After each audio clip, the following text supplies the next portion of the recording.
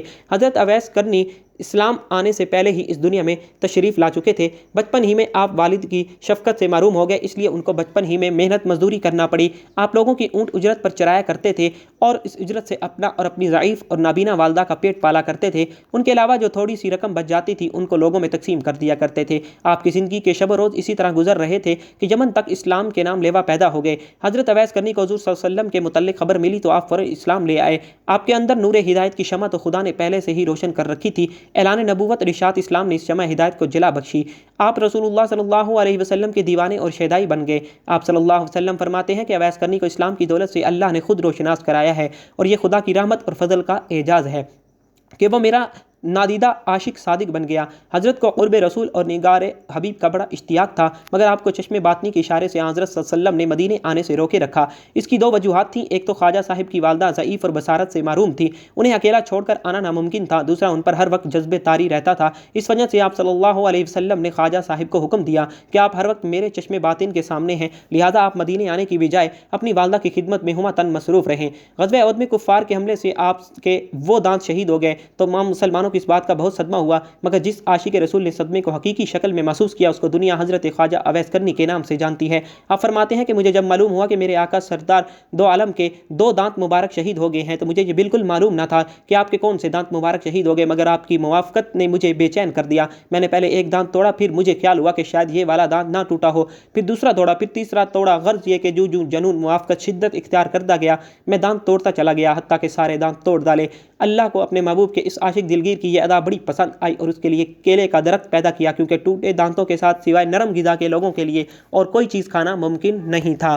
وقت وصال کے وقت لوگوں نے آپ سے پوچھا کہ آپ کا فرقہ کس کو دیں تو آپ نے کہا کہ اویس کرنی کو۔ اس مقصد کے لیے حضرت عمر اور حضرت علی کوفہ تشریف لے گئے اور جمعہ نماز کے خطبے میں کہا مسجد میں نجد سے تعلق رکھنے والے جتنے لوگ ہیں سب کھڑے ہو جائیں۔ اہل نجد کھڑے ہو گئے، ان سے پوچھا کہ شہر میں کوئی اویس کرنی نام کا شخص ہے؟ سب نے جواب دیا کہ ہم اویس کرنی سے بالکل آشنا نہیں ہیں، ہاں البتہ ایک دیوانہ ہے جو لوگوں سے بیزار ہو چکا ہے اور ہر وقت ویرانوں میں رہتا ہے، بالکل نہیں آتا۔ حضرت عمر حضرت علی نے کہا وہ کہاں ہے، ہمیں اس سے ملواؤ۔ عرض کی گئی کہ وہ دادی ارنا میں اونٹ چراتا ہے اور رات کو روکھی سوکھی کھا کر سوتا ہے، لوگ کھاتے ہیں اس کو پسند نہیں کرتا، لوگوں کو خوش دیکھتا ہے تو روتا ہے اور جب لوگوں کو روتے ہوئے دیکھتا ہے تو خوش ہوتا ہے۔ جب حضرت عمر حضرت علی وادی ارنا میں پہنچے تو انہوں نے دیکھا کہ خواجہ اویس کرنی نماز ادا کر رہے ہیں اور ان کے اونٹوں کو فرشتے چرا رہے ہیں۔ جب خواجہ اویس کرنی نماز سے فارغ ہوئے تو حضرت عمر نے آپ کو السلام علیکم جواب ملا، وعلیکم السلام۔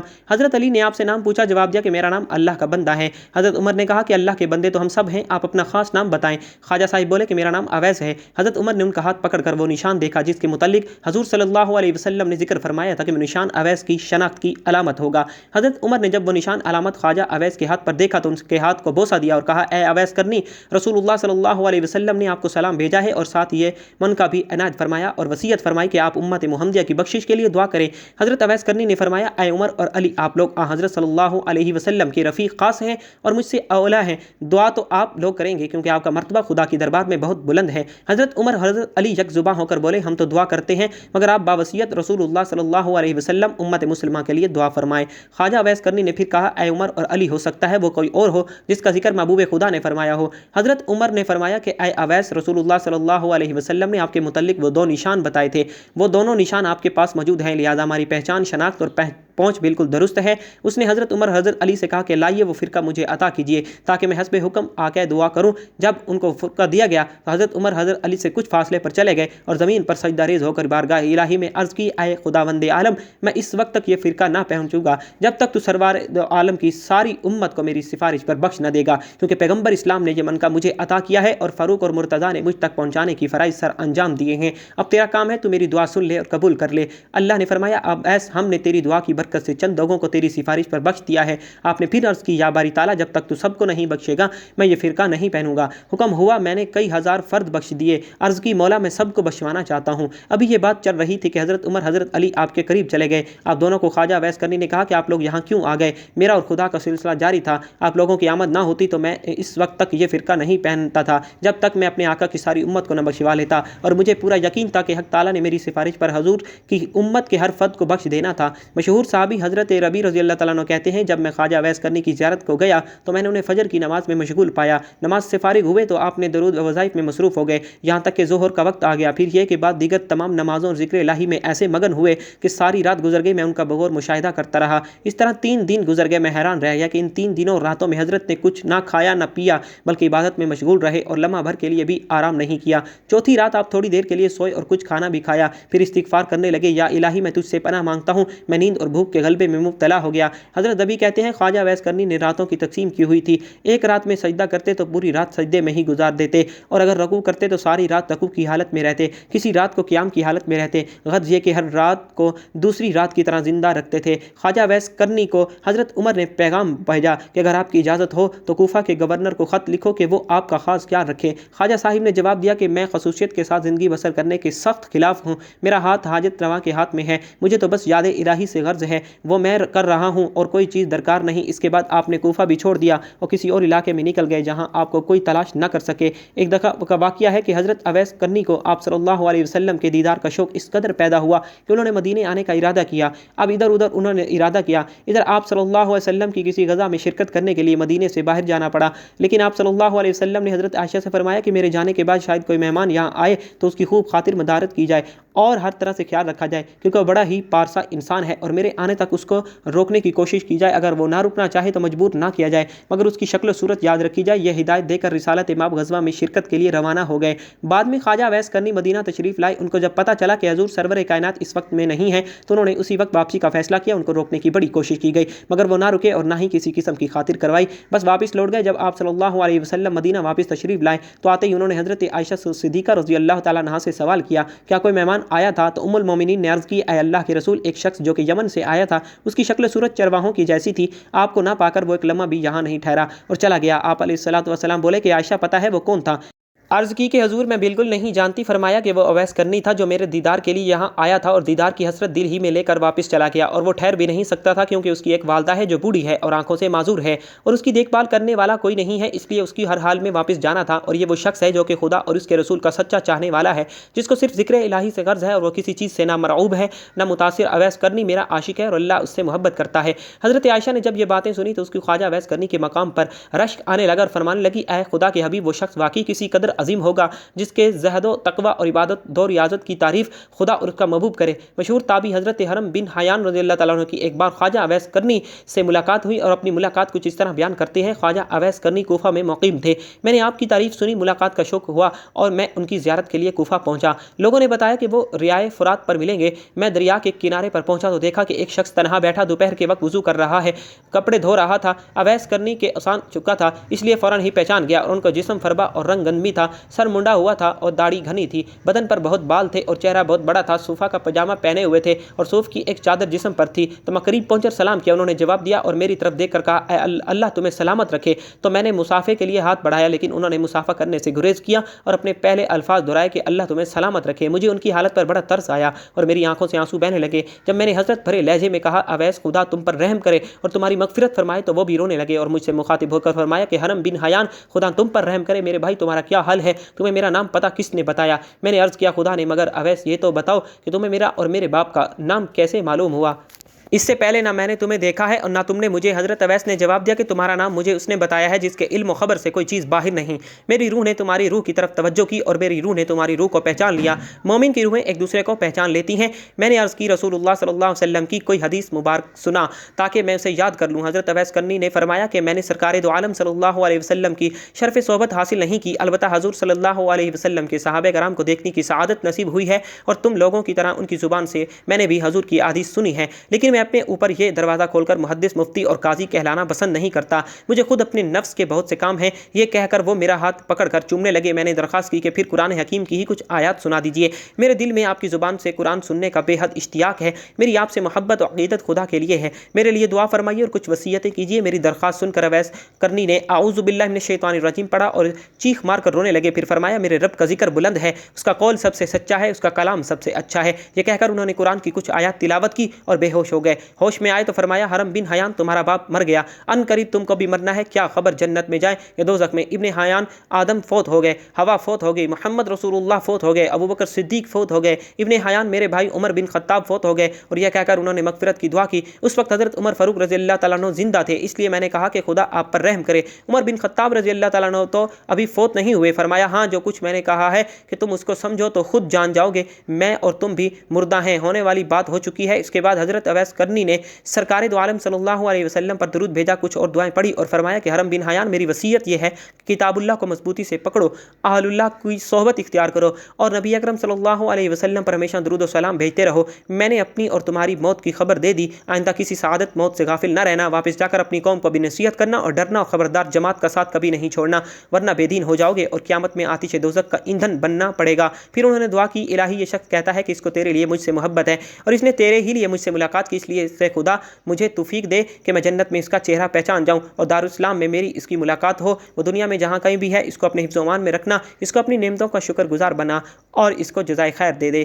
دعا فرمایا کہ اے حرم بن حیان اب میں تجھے اللہ کے سپرد کرتا ہوں، آج کے بعد میں تم کو نہیں دیکھوں گا، مجھے شہرت پسند نہیں ہے، گوشہ خلوت ہی میں میرا رفیق ہے، آئندہ مجھے تلاش کرنے کی کوشش مت کرنا، مجھے ڈھونڈنے میں تم کامیاب نہیں ہو سکو گے، میں تمہیں ہمیشہ یاد رکھوں گا اور تمہیں مجھے یاد رکھنا، میرے لیے دعائے خیر کرتے رہنا۔ اچھا السلام علیکم ورحمۃ اللہ۔ یہ کہہ کر وہ ایک سمت کو چلے گئے۔ اس کے بعد میں نے ان کو بہت تلاش کیا لیکن کسی سے ان کے بارے میں کچھ معلوم نہیں ہو سکا، البتہ کوئی ہفتہ ایسا نہیں جاتا جس میں ان کو ایک یا دو بار خواب میں نہ دیکھوں۔ اللہ تعالیٰ اویس کرنی پر رحمت نازل فرمائے اور ان کی مغفرت فرمائے، آمین ثم آمین یا رب العالمین۔